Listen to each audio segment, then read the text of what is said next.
Hey, everybody, welcome to Buzzing About Romance. I am Becky, and joining me for this episode is Amanda. Hi, Amanda. Hi, everybody. And Heather. Hey, Heather. Hello. So everybody have a good weekend. Yeah. We are Yeah, nice. creeping and crawling through May already, you guys, halfway through. Yay. I can't Heather, what believe is our it. countdown to knockout? Well, geez, I don't know. Hold on. You put her on the spot. I You put her on the totally spot. did. What's our 40 days, 13 hours, 58 minutes, and 37 seconds. okay? So we are creeping up on Knockout in Louisville, where all of the Buzzing About Romance hosts will be together. Um, Even if you do not have a ticket, but you live in the area, we will host drinks with us, and just make sure you check out our social media, and we'll send a newsletter out the week before. It'll probably be Friday night at the Galt, is where I'm thinking will be the easiest place for people to find us. Did anybody watch Bridgerton? We did brunch this morning, and I watched episode one live with everybody that was over in Discord. Heather, you watched all 4 episodes? We binged it on Friday night. Okay. Now, have you read the books? No. No. No. Okay. It, I tried to do the audio. I might listen to this one. I know I that wouldn't. no? Honestly, if you are loving the TV series, don't read the books. Okay. Because the books, she has really separated from the books. Like Mike and I were talking earlier, if this was somebody had done this with like the canon of a beloved sci-fi book, the Oh, sci-fi book fans would be burning the TV at the stake. Like they would be losing their shit because they have gone so far off the books in the TV series. Oh, They are not the same. okay. So if you're loving it, I would say keep loving it, but it's not it's nothing like the books. I just really liked Penelope's sort of decision to separate, like kind of go rogue from her mom's, like, Yeah. colors and everything. Yeah. So Um have you watched Amanda? no, I haven't watched any of it and I haven't read any of the books, It's so just not your no. gig. I mean, it's not that I wouldn't. I just my husband mostly controls the TV at the house. Like I Fair. read and he watches TV, so it's if I watch it, it has to be when he's not here. So, Yeah, I mean, episode 1, the costuming was beautiful. I loved her big reveal of her dress. Um but yeah, it is very different from the books. Like it wasn't until we did the rewatch a couple weeks ago that I realized there's a Featherington sister missing. Technically, in the books, there's 4 Featherington sisters, and oh, the timeline is different too. Like by the time we get to Colin's book in book 4, Francesca has already been married and moved off to Scotland with her husband's family and is a widow. And mm, Hyacinth is the one making her debut in the book, and her best friend is the youngest Featherington sister. And yeah, there's just a lot of pieces. And I think one of the things that I'm really distraught about is um, one of the things I loved about Bridgerton was the camaraderie among the women, like the girl mm. gang, the friendships, the sisters, the mothers and daughters, the, that I have your back. I think you're beautiful no matter what. I will lie for you. I will protect you. And the way that they have written this show, there's no longer that friendship, that camaraderie.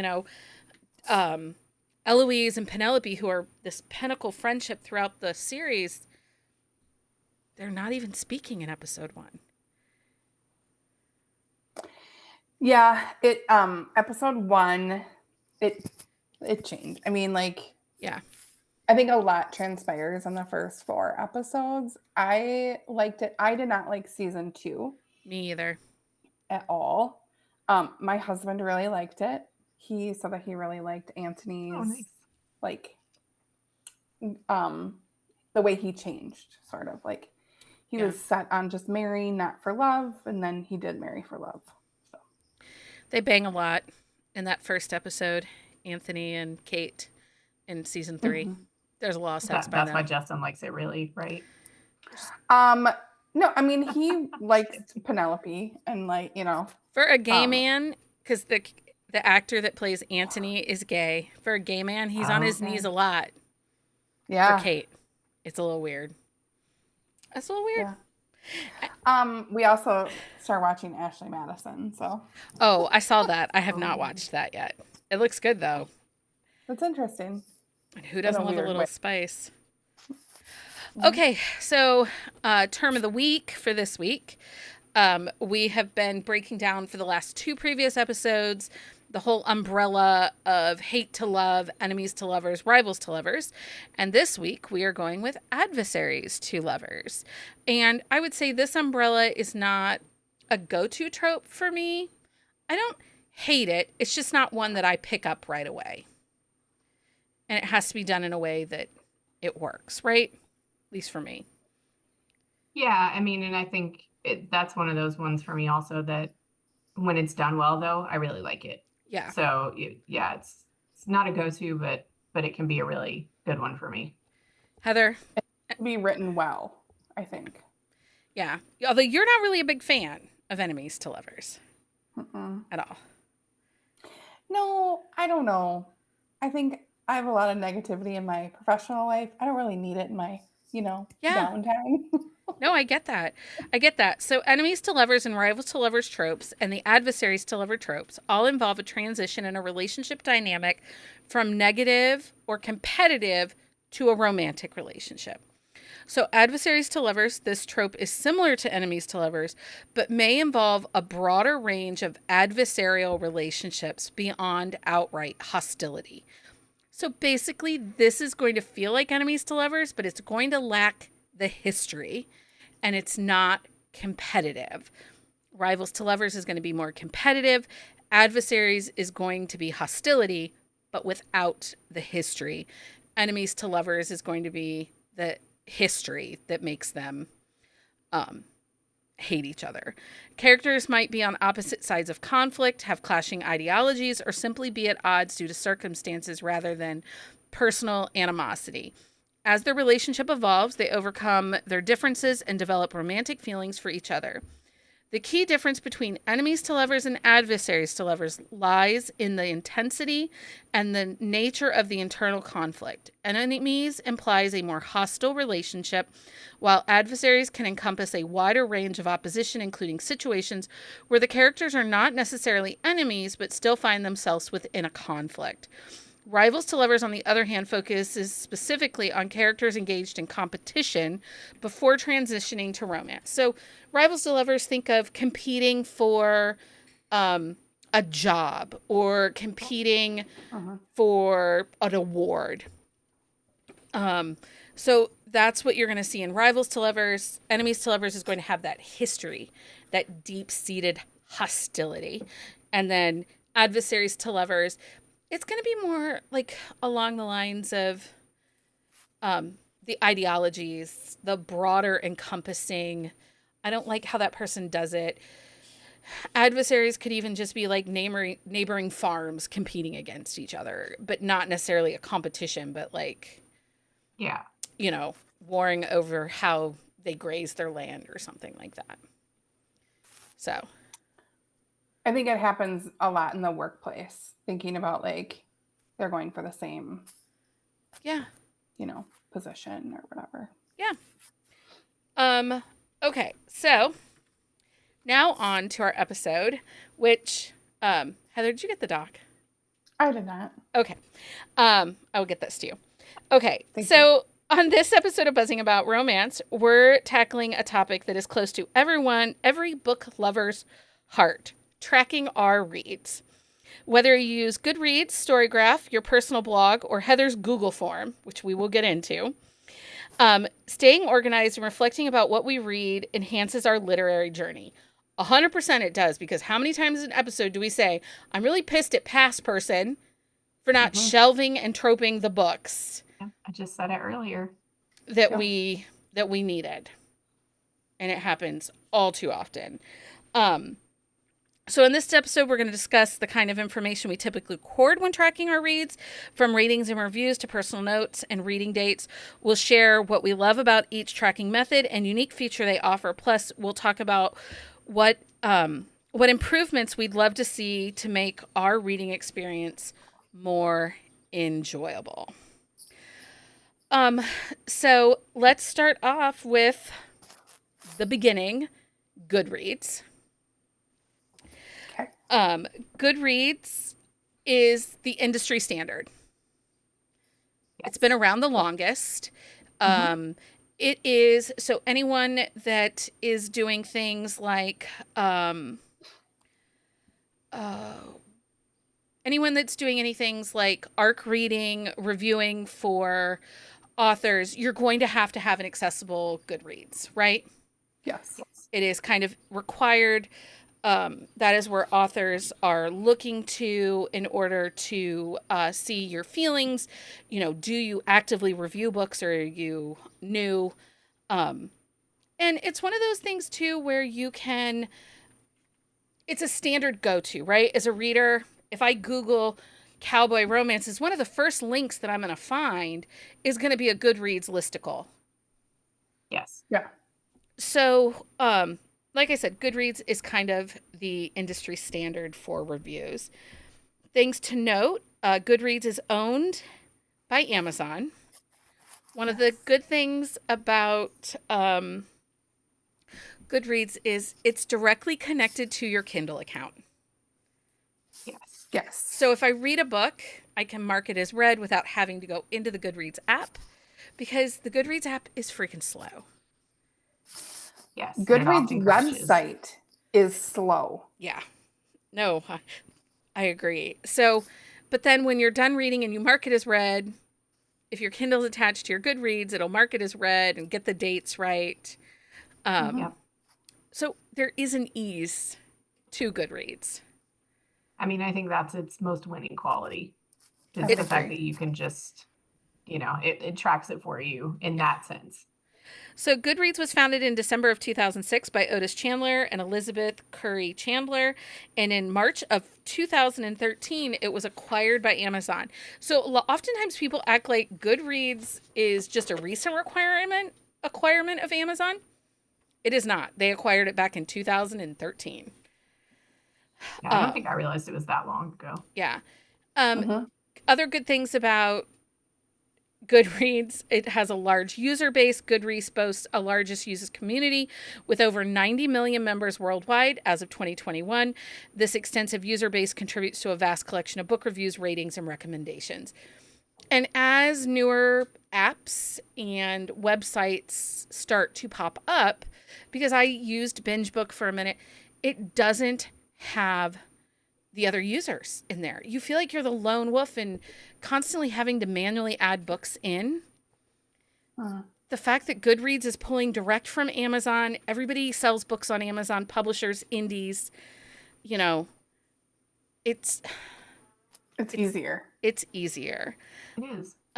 Goodreads has the most comprehensive database of books with millions of titles across various genres and languages. Users can add new books, edit existing entries, and contribute to the accuracy and completeness of the database.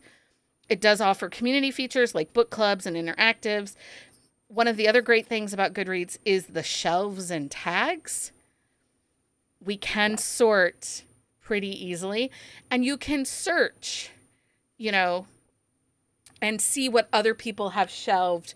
Like, I recently read a book and I wasn't quite sure. Amanda and I read The Villa, and I wasn't quite sure where else other people had shelved it for tropes. And so within the listing, you can go and see where other people might have shelved that book. Yeah, I don't use that feature as much as I should. It's very helpful. I do go into your book, so if you read it and I look and see what you shelved, but I'll go directly onto your profile, yours and Leah's. Because we have gotten pretty good. And I do say, and I did there's an article on our website. One of the things I really liked about, I was able to create designated shelves on Goodreads. So like I do have a DNF shelf that doesn't mark it as read. It marks it as a DNF. It sits there. That was very helpful to me. So that is the basics of Goodread. Bad things about Goodreads. Authors have access to Goodreads, and we have seen authors use Goodreads to bully readers and reviewers. There's often some reviews are just people hating on an author, and there aren't necessarily reviews of the work.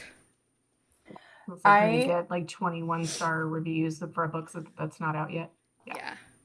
That annoys me when the book isn't even out and people are 1-starring it just because they don't like the author. Yeah. Like, all right, Karen, move on. Right. So there seems to be less oversight and guidelines to Goodreads. It is a little, even though it's the most established of all of the book tracking websites or apps, it tends to be the Wild West. It does. And I think aren't the librarians all volunteer librarians over there as well? I believe so. Yes, there might be some paid librarians from the original grouping. Okay. But I often know that many authors, are like, hey, who's an Amazon librarian? So yeah. And then, so next up is StoryGraph, which I am not as versed in because I tried to use it and I hate it, if I'm going to be really honest. Because, like, it asks me all these stupid fucking questions. But you don't have to, like, answer any of it. So just I don't answer any of them. I scroll to the bottom of the form and I put in my star rating and that's it. And I save it. Does it have, so this is something, does it have a website or is it in-app only? No, it has a website. I do most of my stuff on the website, actually. Okay. Where I tend to use my app more for Goodreads, I will actually log in to the website. And that's because it doesn't, like, sync. Obviously you're not syncing like you are with Goodreads. Yeah. So I go in, like, periodically and add my books to StoryGraph. And I think a big part of, I didn't like it a lot at first because when you import your Goodreads into there the first time, they have a whole list now about how to tell you how to do it where it's less of a pain and where it transitions easier. But one of the problems is when you import from Goodreads, so when you put your book on there and it'll put it down like as maybe like a Kindle format or whatever. But like I'm doing a lot of like rereads and audio and you can't do like a separate edition. So if I change it to like an audio, like it changes my original read to an audio on Goodreads. Okay. So the thing I like about StoryGraph is I can do multiple editions. So like if I read like a Nora Roberts book like last year in an ebook and I'm rereading it in audio, like it shows me the two different versions. Yeah. Like in Goodreads, it changes them both. Okay. StoryGraph. So pieces to know about StoryGraph. StoryGraph is owned by Nadia. I'm not going to say her last name correctly. Who co-founded the company in 2019. The platform is known for its data-driven approach to book recommendations and tracking. It offers a user-friendly alternative to Goodreads. I disagree. I think it's more complicated because oftentimes, especially if we're reading newer indie authors, they aren't in StoryGraph.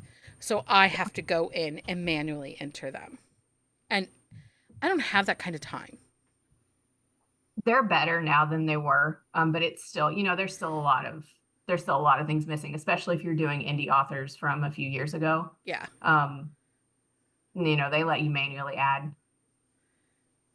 I don't mind it so much, but that's also because like some of the stuff is pulled in, like people will add it and the page numbers are wrong and it annoys me. So I'll go in and add another edition with the right number of pages. So that's just because I'm psycho. Yeah. But yeah.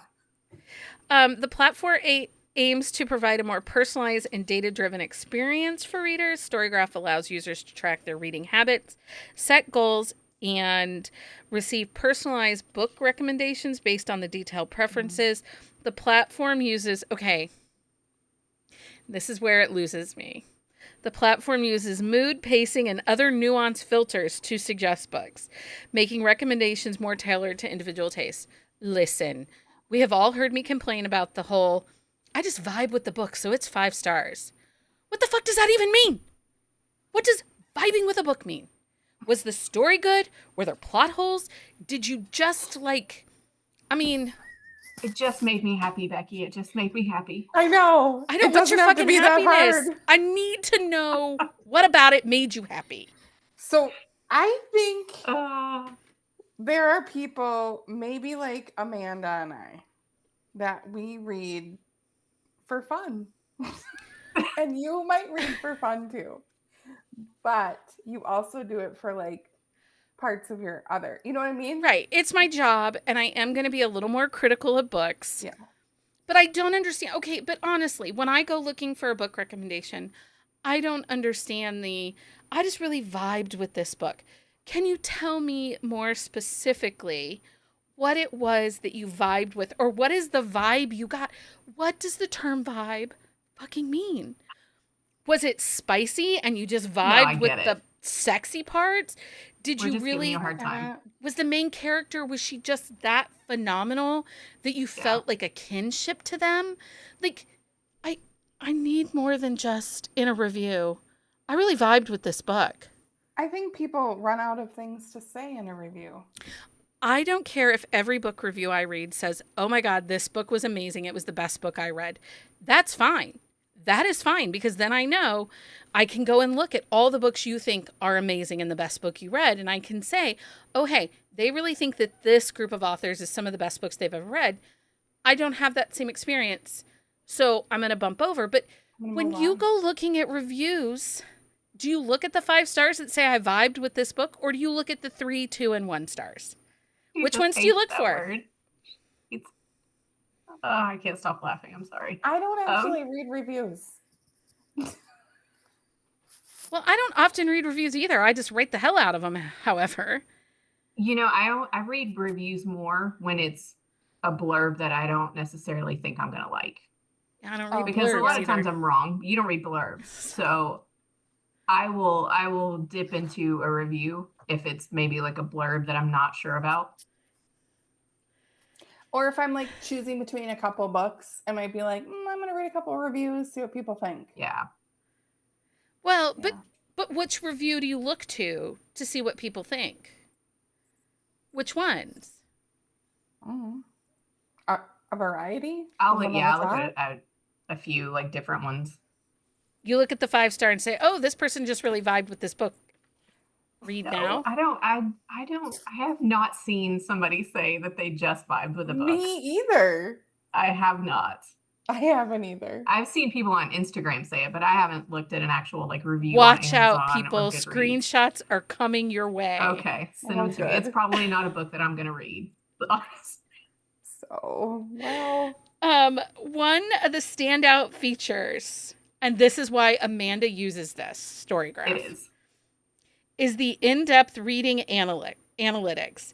Users can see statistics on their reading habits, such as the genres they read most, the average length of book, and the diversity of authors they explore. And it gives her a pretty chart and a graph, and it makes her heart happy. It makes me very happy, and that is why I use it. So I will say one of the great things about StoryGraph is it does allow the community to add content warnings for the book and trigger warnings, which I do highly appreciate. I will say that StoryGraph is much more receptive to content and trigger warnings than Goodreads is. Yeah, I would agree with that. I mean, I think there's good and bad about both. Yeah, sure. Nothing's perfect. I just struggle with StoryGraph because I see a lot of the reviews that say, I just really vibed with this book. And honestly, that's another thing too. So I am really in StoryGraph for the analytics. I do not often put my actual written review in StoryGraph. It is really just about the pretty graphs for me, honestly. And because I like the way it tells me, it tells me like the number of books. And then also too, the other thing is like they stopped letting you on Goodreads put like free content from authors on Goodreads. So you can't get like the little free novella or whatever. So like Amy Awards, the Santa's Pants book, because it was free content that she gave you, it's not allowed to be on Goodreads anymore. Oh, So, but I can put it on StoryGraph. okay. So like that's another feature for me. But yeah, I don't often actually like put my written reviews on there. It's really just about the graphics for me. And so before we get into Heather's solution to not using StoryGraph, I do want to say, like, one of the things that we have started using is we have our reader cards that you can write your book title, that it's just very individual to you. If you're part of our top 2 Patreon tiers, we send out 3 times a year a reading journal. So those are the reading list cards. We have reading journals that you can put your reviews in. And then I have a big planner that I put my review in, and those are very helpful, especially come towards the end of the year. Yeah, come towards the end of the year when I am going down and just looking for where my 5-star reads were. The journal, the planner, or those reading cards are really amazing and helpful for that. If you're part of our Patreon, we'll send you reader cards as often as you want. The journal is for our top 2 tiers, and if you're part of our Fancy Drinks tier, you get a digital download. Anyway, so there are those. But Heather wanted pretty graphs. I did. She wanted pie charts. I did. So Heather made a Google form. I feel like I need to defend myself here. Tell No, us. I love it. I just don't know how to, I didn't figure out how to use it. So that's the only reason I'm not using that. So I will say it will be linked. The Google form will be linked on our On the Shelf show notes at buzzingabout.romance.com, where you will be able to create your own copy of Heather's Google form for your book cataloging needs. So Heather, tell us about your Google form. So I am a special education teacher. That means I use data all the time. And I use Google Forms. And I wanted things in a spreadsheet, but I also wanted pretty little pie charts. And I was like, oh, Google Form. Google Form, you kind of have to think about the data you want, and then you move backwards and then build your form. So that's what I did. And I have tweaked it a little bit. So I start out with the title of the book, and then I give directions about how to write the title because, yeah. Same with the author's name, what month I read it. So then I want to kind of know like the numbers of books each month. Like, am I in a slump? What's going on? The type of read. So is it an ARC? Is it an audiobook? Is it in Kindle Unlimited, Kobo Plus? So then I like know if I'm getting my money's worth, kind of. Does that make sense? Oh yeah. And then like I have a reread on there because I don't think Goodreads does a really great job of adding rereads on there. It's terrible. And then I also have a link, like if this is a new to me author, because that's something I'm trying to read more people. And then I go to the type of book, like is it mafia, is it hockey? I have a whole list of things and I add them when I come across them. Then I have the trope. And then I have the put out percentage.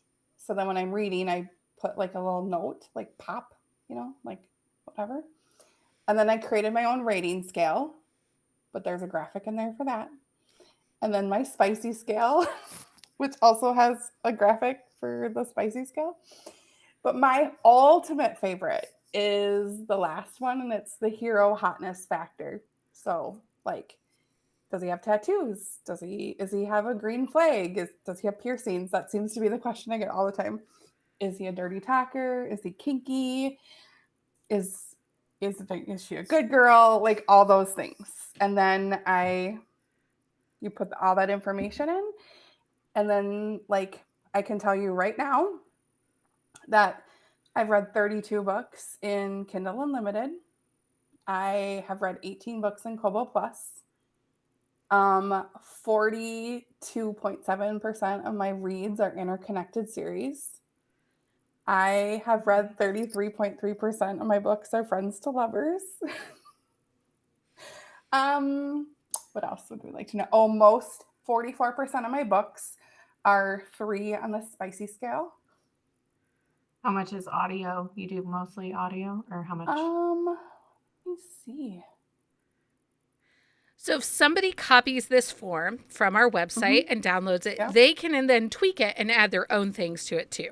So Correct. you will go into that form and you'll make a copy into your own Google Drive, and you will then be able to add sections, do things. Yeah, it will, the link I sent you, Becky, will force a copy for someone. And then let's say you get it and you're like, oh, I like this header, I want to use it for next year. I just went into Canva and those are Google Classroom headers and you can create your own pretty header.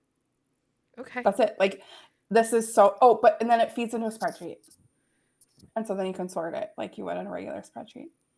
It's so nerdy. My husband and my son absolutely made fun of me. And then they just said, I think that's kind of funny that you nerd out so nerdy like that.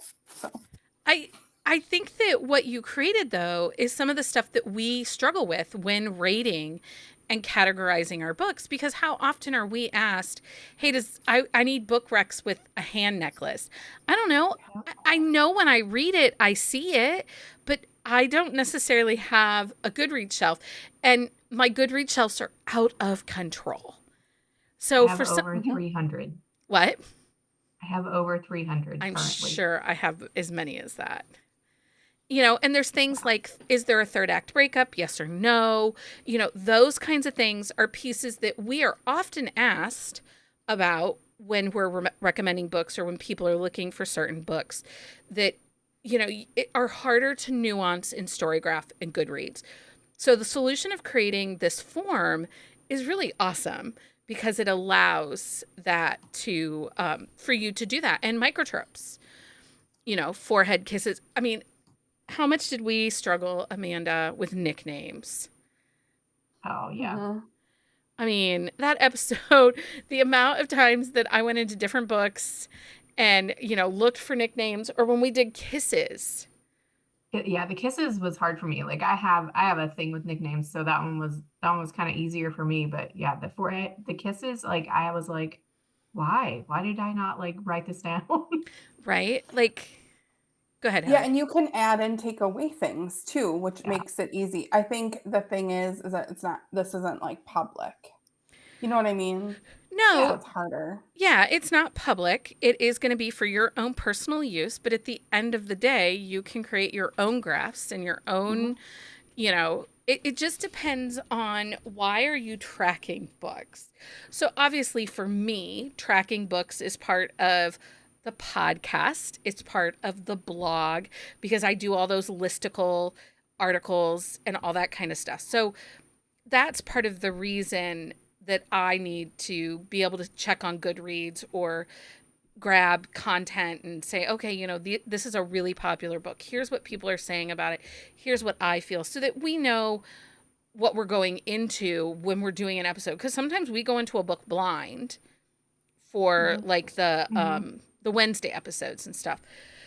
But then when we're planning these Sundays episodes, to have a form that I can go into and sort or search for the keyword of, you know, forehead kiss or whatever, we can see that. So the other thing, it's a little bit more complex. So you could look up somebody on YouTube. I read on my iPad and I just created my form as an icon on my iPad. So then I click it and then it opens. So that's a possibility for someone. So you don't have to like sit down at your computer. You just, or on your phone, you could do it. Well, and I have seen the little sticky notes that people have that's like a little review sheet that they put in the front of a book that's a Post-it, which I think those are really great. And it'd be great to have a stack of those sitting by you. I mean, I have a notebook that now sits on my side table so that I can jot things down, especially if I'm like, you know, reading a book for Quick Shot or reading a book for Wednesday episodes. I can make notes, or I make notes on my phone because I can't read on my iPad. I have to read on the Paperwhite screen. Yeah, I'm the same, but I do I usually do like a draft email like in on my phone, and then I go in there and I type. That's usually where I keep my notes when I'm reading. my notes app is bonkers, and that's where I have like the that's where Pop is over there. Oh yeah. Like I have every Pop since we started Pop in September of 2021, I think. Oh really? I have every Pop because I've never deleted the notes out of my phone. Oh, That's a lot. Yeah. I just keep it in the book and then I go back and pull it up and Yeah. then No, I have like here like just a little, just like on my phone. See, like just there's the Pops for the books I've been reading. And that's just for May. I usually do 2 to 3 months at a time. And if I'm reading in bed at night, I'll look at Mike and I'll be like, hey, because he'll be scrolling TikTok or something. I'll be like, can you text me 12% or whatever? And he's like, really? I'm like, yeah, thank you. So then I know in the morning. That's so funny. Yeah. So Heather, I have the form that you emailed me. So Yeah. like back, so I could not get past, like, I don't know how to like create my own like version of it. Is it the one you sent me an automatic, like probably it goes not. for my version? Okay. I'll send you it. Okay. I mean, I was like, I don't want to mess your stuff up. I have two. So I have a beta version of my own because I know that I'm going to change things already for next year. Okay. I think you But sent me the mine's not beta a- version. Mine's not 100% accurate because I'm making changes. So Okay. for all those like data nerds. That's where I think I got lost. I was like, wait, I don't want to like Yeah. mess this And up that's for fine. you.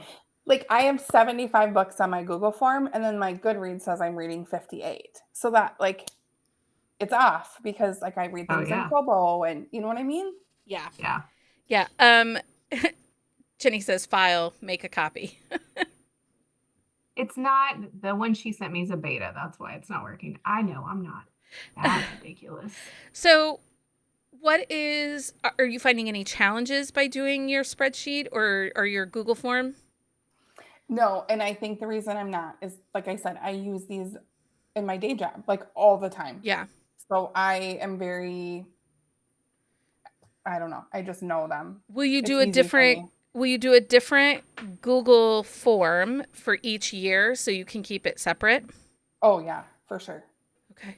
So versus Like I collect data for kids and I do each trimester they get a new data form. Okay. So I can compare. So each So nerdy. because that's one of the things. Like Goodreads love keeps it. you for your lifetime of Goodreads. Is StoryGraph separated into a year, or does it keep it from day one that you joined?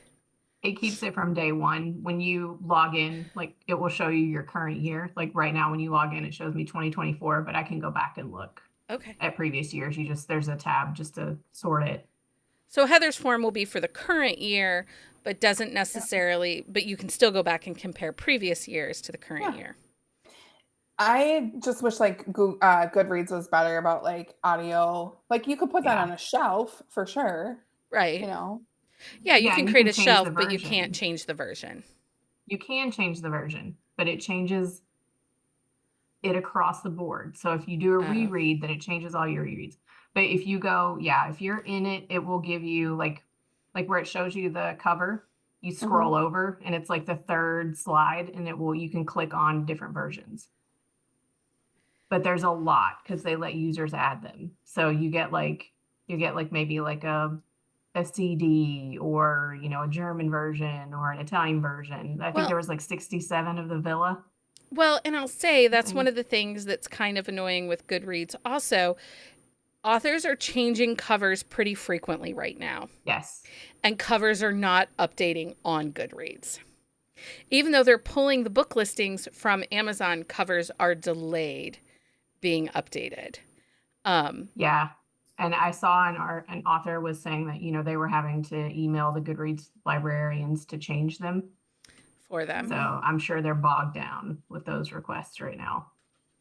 So yeah, that's a piece that's kind of annoying, especially with as often as authors are changing or creating special editions and stuff like that. It gets to be a little much.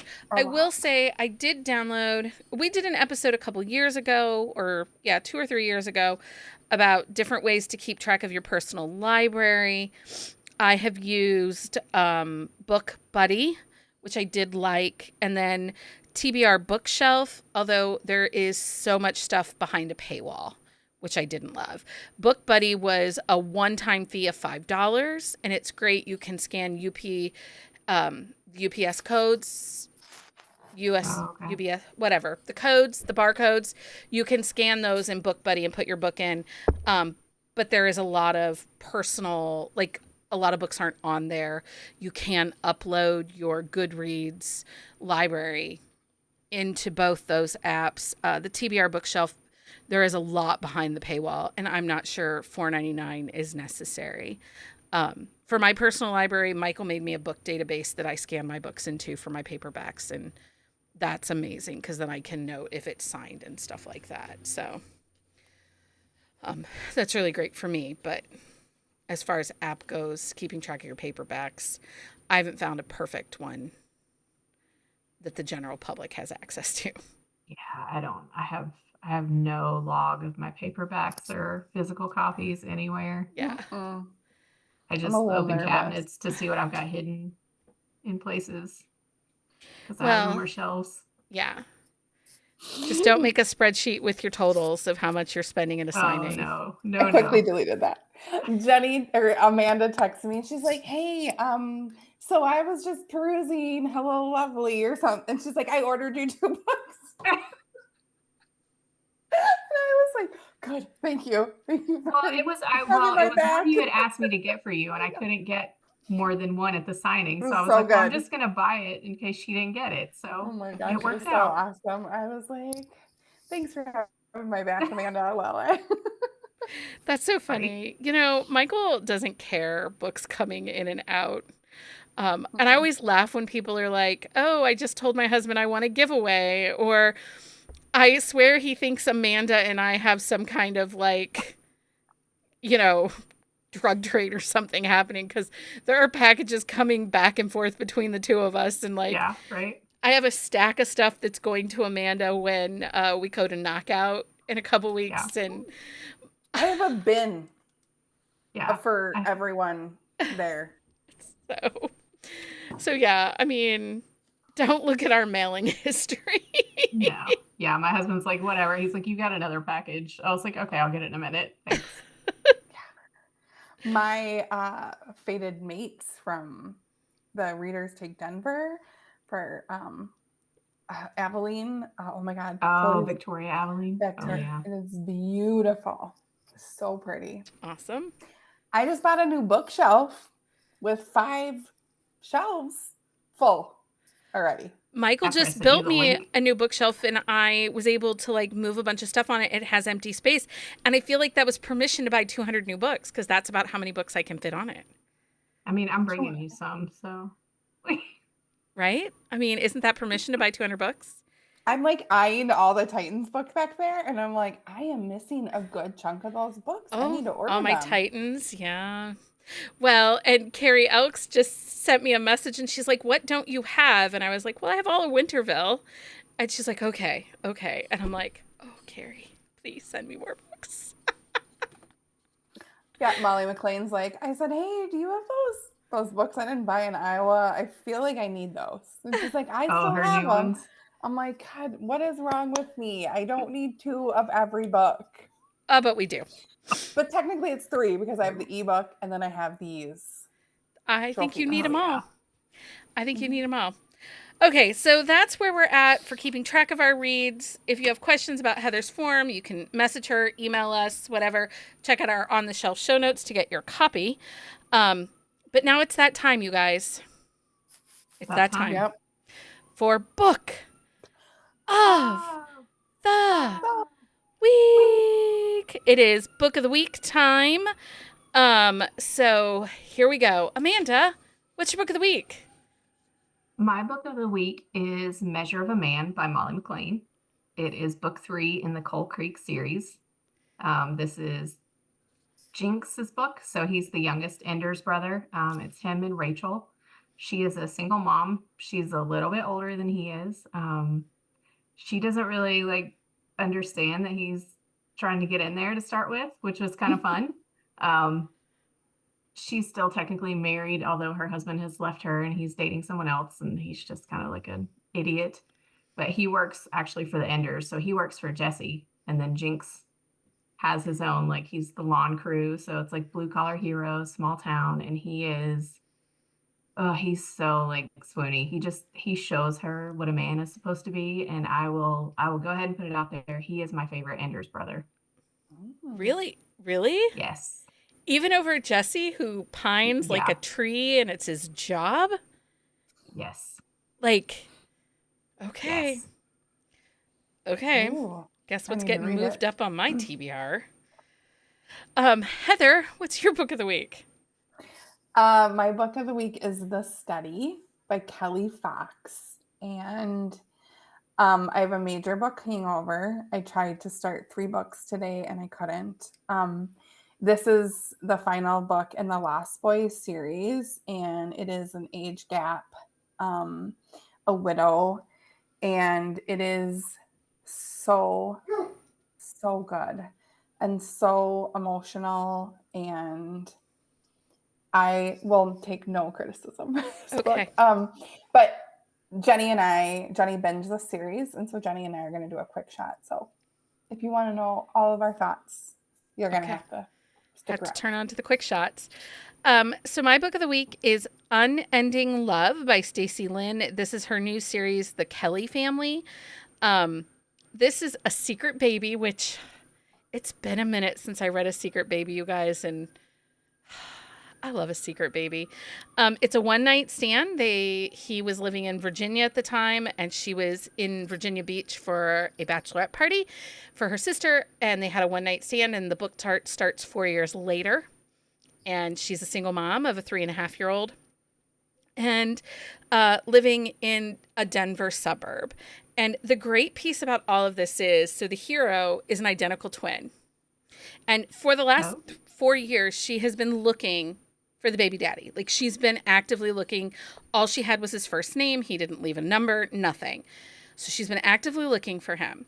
Her friend is at a Denver football game, the professional football game, and her friend calls the heroine and says, "Hey, this guy is your baby daddy. He's the quarterback of the Denver football team." And so she approaches him after a practice with a letter and pictures. And he comes out and he's like, "I don't fucking know you. No, I'm not." Anyway, then it unfolds. It's his twin brother. So she thinks that he lied to her and gave her a wrong name, that his name is really Cameron and not Caleb. It's a whole thing, but the setup is so good. This book is available with Kobo Plus. There is not audio yet, but it was really good. I believe the first 2 books are out in the series. The 3rd book comes out later this fall, later this summer. And there is a novella that's the sister story, but it's a total of 5 brothers. Some of them are small town, and obviously there's the hero in this book, Unending Love, is a professional hockey player, and his brother's a quarterback. So anyway, I really liked it. I binged it. It was really good. So there's that. Those are our books of the week. So good. I just downloaded it. Did you? It was really good. Like, I flew through it. I could not stop. Okay, so Patreon update. Our May swag packs have hit all the mailboxes. Everyone except Merritt's. Sorry, Merritt, yours is a little late because I gotta get stamps. May swag packs are sponsored by author Gracie Cooper and Maude Winters. We also have some items from Lauraline Paige in there. Inside each pack, you will discover an array of love-themed goodies designed to ignite your passion for love stories. And guess what? We ship these worldwide so everyone can join in on the fun. But wait, there's more. Wait, there's more. By becoming a part of Patreon, you want to unlock exclusive perks like access to special episodes, our fabulous Buzzing Book Club, the ultimate romance adventure. Also, please remember, that is where all quick shots of romance are now headed. We are currently doing 1 a week, but we hope here in the coming weeks to be able to get up to 2 a week. So stay updated to all our events by subscribing to our newsletter and check out our event calendar at bookcaseandcoffee.com/events for happy hours to IG Lives, book clubs, and there's always something exciting happening in our community. And I just did all the information. Summer Reading Challenge is coming. It's going to be June 1st through July 19th. And we will end summer reading with a slumber party again this year because that was so much fun last year. So fun. Okay, so thank you for joining us for this episode of Buzzing About Romance. We hope you enjoyed our deep dive into the world of tracking our reads through Goodreads, StoryGraph, blogs, and Heather's Google form. Remember how you track your books can enhance your reading experience and help you discover even more amazing romance novels. It can also help you recommend books to your friends. So it's about being a good community member. If you have any thoughts or favorite methods of tracking your reading, we would love to hear from you. Connect with us on social media or drop a comment on our website. And don't forget to subscribe to Buzzing About Romance on your favorite podcast platforms so you never miss an episode. We will be back Wednesday night for our next episode, and we are reviewing in our book club stylings that we've been doing, Karis by Sadie Kincaid. This is book 4 in the Chicago Ruthless. I have big thoughts. Programming note. Next weekend is Memorial Day weekend, and we'll be recording on Monday night instead of Sunday night due to the long holiday that gives me a little extra time off. It's going to be fun. So and we won't tell you what our topic is, but it's going to be great. And you will want to join us next Monday instead of next Sunday. But we'll see you Wednesday night for Karis because I need everybody to read this book so I have someone to talk about it. And I really need somebody to listen to the audio because I'm doing audio. Good. So did I. Okay. So anyway, everybody, thank you so much for hanging out and joining us. Thanks for having us. Until next time, everybody, happy reading and keep buzzing about romance. Bye.